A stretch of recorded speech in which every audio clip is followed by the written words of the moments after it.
ايه اللي بيحصل حاليا في بعض المدارس؟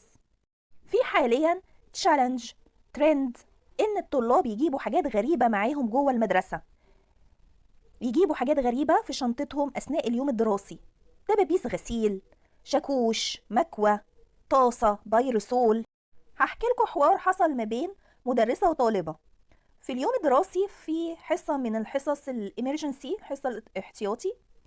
فبنت طلعت طاسة، فالمدرسة شافت الطاسة دي معاها، قالت لها بتعملي بيها ايه؟ فقالت لها ميس انت مكبره ليه الموضوع؟ إيه، احنا جايبينها بس فور فن. ابسط اجراء هيتم مع البنت دي ان هيتاخد منها الطاسه دي. فالبنت بمنتهى التجرؤ على المدرسه: طب وانت تاخديها مني ليه؟ دي بتاعت ماما وهيحصل لي مشكله لو ما روحتش بيها. طب السؤال انت جايباها ليه اصلا؟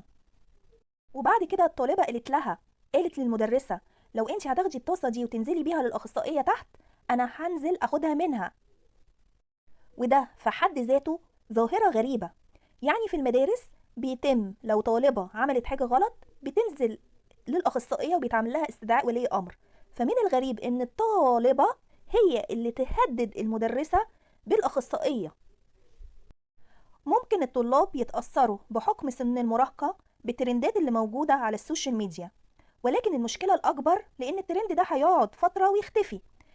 المشكلة الأكبر في السلوكيات والمقاوحة، وإن أنا ما اعترفش بخطئي. وطبعا مش هعتذر لأن أنا مش مخطئ أساسا. سؤالي للطلاب: إيه رأيكم في موقف البنت دي؟ وهل ممكن تجيبوا حاجات غريبة المدرسة؟ لو كتبتي يبقى ليه؟ ولو كتبتي لأ يبقى لأ ليه؟